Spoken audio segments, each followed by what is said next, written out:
میرے امام اعظم ابو حنیفہ رضی اللہ تعالیٰ عنہ باغ میں بیٹھے تھے تو ایک بچہ گیند پکڑنے کے لیے آتا ہے. امام اعظم ابو حنیفہ ہر چیز کو چھوڑ کے کھڑے ہو جاتے ہیں. بچہ گیند لے کے تو چلا جاتا ہے. پھر وہ بچہ گیند لینے کے لیے باغ میں آ گیا. امام صاحب پھر کھڑے ہو گئے. وہ گیند لے کے تو چلا گیا. امام اعظم ابو حنیفہ بیٹھے تو وہ پھر گیند لینے کے لیے آ گیا.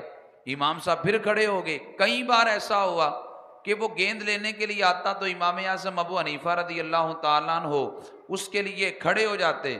تو کسی نے کہا حضور وہ گیند لینے آتا ہے تو آپ بچے کے آنے پہ کھڑے کیوں ہوتے ہیں؟ وہ تو بار بار آئے. امام حسن بازار میں جا رہے تھے تو حضرت ابو ہریرہ فرمانے لگے امام حسن سے آپ اپنے پیٹ سے کپڑا تو اٹھاؤ.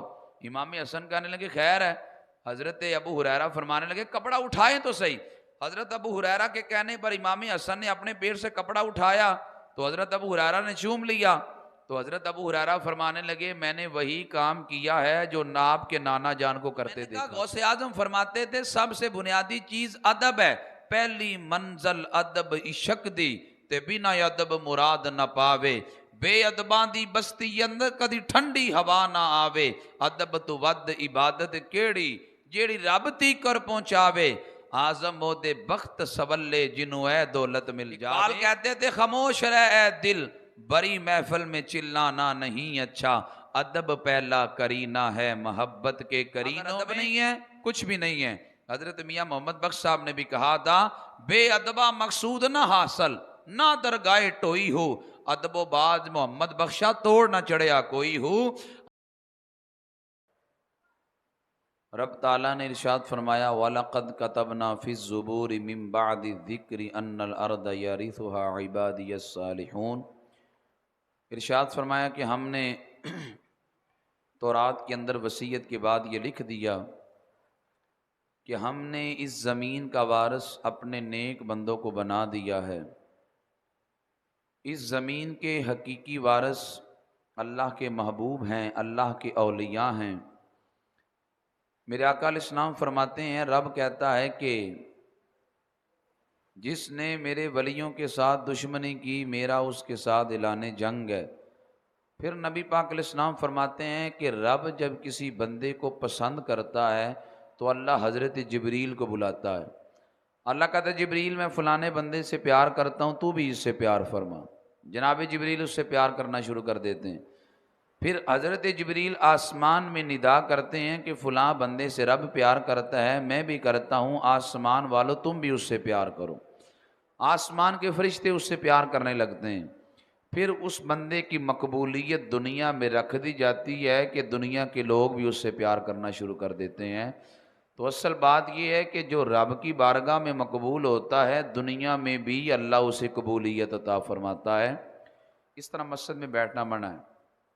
انگلیوں میں انگلیاں ڈال کے یوں نماز کے انتظار میں بیٹھنے سے نبی علیہ السلام نے منع کیا ہے. ابو داؤد شریف کی روایت ہے نبی پاک علیہ السلام نے فرمایا تم میں سے کوئی بندہ بھی اپنی انگلیوں کو انگلیوں میں ڈال کے نہ بیٹھے. اور فقہا کہتے ہیں نماز کے دوران بھی ایسا کرنا مکروہ ہے اور نماز کے انتظار میں اگر کوئی بیٹھا ہو تب بھی ایسا کرنا مکروہ ہے. لہٰذا احتیاط کریں جب آپ مسجد میں نماز کے انتظار میں بیٹھے ہوں تو یوں انگلیوں میں انگلیاں ڈال کے نہ بیٹھیں. اس سے نبی پاک علیہ السلام نے منع فرمایا. میں عرض کر رہا تھا جب بندہ رب کی بارگاہ میں مقبول ہوتا ہے تو اللہ دنیا میں بھی اس کو قبولیت عامہ عطا فرماتا ہے. اب ان میں سے ایک ولی کا نام جسے اللہ نے مقبولیت عامہ عطا فرمائی اس میں سے ایک عظیم ولی کا نام پیران پیر شیخ عبد القادر جیلانی رضی اللہ تعالی عنہ ہے. آپ کو اللہ نے مقبولیت عامہ عطا فرمائی. آپ کی کرامات حد تواتر کو پہنچی ہوئی ہیں. لیکن آج کی ہماری گفتگو کا موضوع ہے کہ آپ کی تعلیمات کیا تھیں. حضرت غوث اعظم رضی اللہ تعالیٰ عنہ نے اپنے ماننے والوں کو جو تعلیمات دی وہ بڑی روشن اور بڑی واضح ہیں. حضرت غوث اعظم رضی اللہ تعالیٰ عنہ فرماتے تھے احسن الادب بین یدیہ من ہوا اکبر منک. غوث اعظم رضی اللہ تعالیٰ عنہ فرماتے تھے سب سے اعلیٰ ادب یہ ہے کہ تو اپنے سے عمر میں بڑے کے سامنے جو کرتا ہے فرمایا یہ سب سے اعلیٰ ادب ہے کہ انسان کو خیال ہونا چاہیے یہ عمر میں بڑا ہے میں نے اس کا ادب کرنا ہے. یہ میرا والد ہے میں نے اس کا حیا کرنا ہے. یہ میرا بڑا بھائی ہے میں نے اس کی قدر کرنی ہے. نبی پاک علیہ السلام فرماتے ہیں بڑی بھائی کا حق چھوٹے بھائی پہ ایسے ہے جیسے باپ کا حق بیٹے پہ ہے، تو جیسے بیٹا اپنے باپ کا ادب کرتا ہے یوں چھوٹا اپنے بڑے کا بھی ادب کرے۔ نبی پاک علیہ السلام فرماتے ہیں من لم یرحم صغیرنا ولم یوقر کبیرنا فلیس منا، جو ہمارے چھوٹوں پہ رحم نہیں کرتا فرمایا اور اپنے بڑوں کی عزت نہیں کرتا، فرمایا میرے دین کے ساتھ اس کا کوئی تعلق نہیں ہے۔ ہمارا دین ہمیں یہ کہتا ہے کہ بڑوں کی عزت اس لیے کرو کہ ان کی نیکیاں زیادہ ہیں، اور فرمایا چھوٹوں سے پیار اس لیے کرو کہ ان کے گناہ تھوڑے ہیں۔ ہمیں تو دین ہر ایک کی عزت حیا اور ادب کرنے کا حکم دیتا ہے، اور ہمارے بڑوں نے تو ادب کر کے سکھایا ہے۔ ادب کرتے کیسے؟ امام اعظم ابو حنیفہ رضی اللہ تعالیٰ عنہ باغ میں بیٹھے تھے تو ایک بچہ گیند پکڑنے کے لیے آتا ہے۔ امام اعظم ابو حنیفہ ہر چیز کو چھوڑ کے کھڑے ہو جاتے ہیں، بچہ گیند لے کے تو چلا جاتا ہے، پھر وہ بچہ گیند لینے کے لیے باغ میں آ گیا، امام صاحب پھر کھڑے ہو گئے، وہ گیند لے کے تو چلا گیا۔ امام اعظم ابو حنیفہ بیٹھے تو وہ پھر گیند لینے کے لیے آ گیا، امام صاحب پھر کھڑے ہو گئے۔ کئی بار ایسا ہوا کہ وہ گیند لینے کے لیے آتا تو امام اعظم ابو حنیفہ رضی اللہ تعالیٰ عنہ اس کے لیے کھڑے ہو جاتے، تو کسی نے کہا حضور وہ گیند لینے آتا ہے تو آپ بچے کے آنے پہ کھڑے کیوں ہوتے ہیں؟ وہ تو بار بار آئے گا۔ امام صاحب فرمانے لگے اگر وہ بار بار آئے گا تو میں بار بار کھڑا ہوں گا۔ پوچھا حضور وجہ کیا ہے؟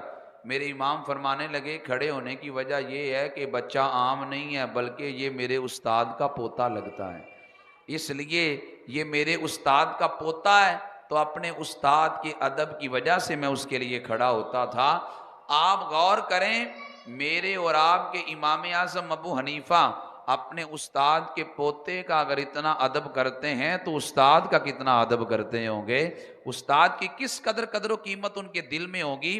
آج ایک ہم بھی ہیں، ہمارا جب استاد آتا ہو تو ہم تو دیکھ کے رستہ ہی بدل لیتے ہیں، ہمارا جب استاد آتا ہو تو ہم اپنا دھیان ہی دوسری طرف کر لیتے ہیں کہ ہم تو دیکھا ہی نہیں ہم نے، یا ہم تو پہچانتے ہی نہیں ہیں۔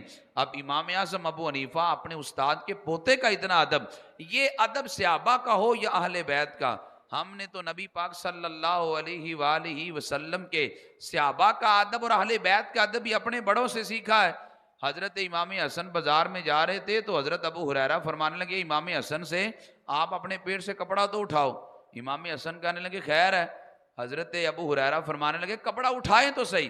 حضرت ابو ہریرہ کے کہنے پر امام حسن نے اپنے پیٹ سے کپڑا اٹھایا تو حضرت ابو ہریرہ نے چوم لیا، تو حضرت ابو ہریرہ فرمانے لگے میں نے وہی کام کیا ہے جو آپ کے نانا جان کو کرتے دیکھا تھا، میں نے تو نبی پاک علیہ السلام کا عمل کیا، جو نبی علیہ السلام آپ سے محبت کرتے تھے میں نے بھی اسی محبت کے اندر یہ کام کیا ہے۔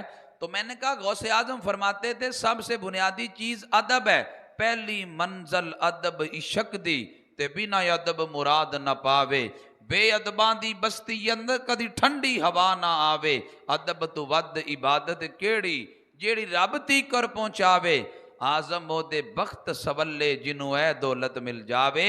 اقبال کہتے تھے خاموش رہ اے دل بری محفل میں چلانا نہیں اچھا، ادب پہلا کرینہ ہے محبت کے کرینوں میں، اگر ادب نہیں ہے کچھ بھی نہیں ہے۔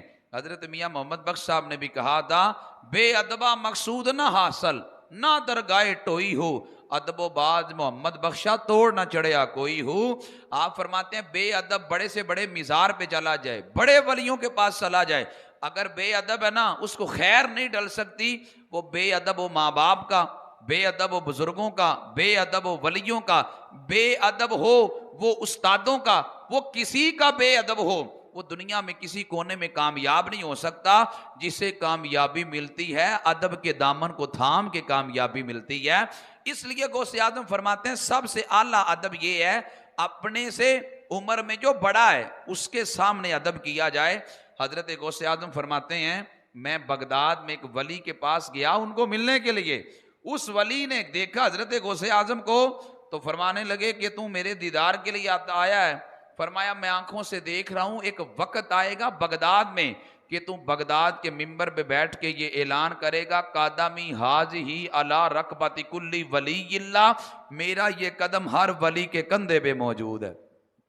اور وہ وقت پھر آیا کہ حضرت غوث اعظم نے بغداد کے ممبر پہ بیٹھ کے یہ اعلان کیا میرا یہ قدم ہر ولی کے کندھے پہ موجود ہے۔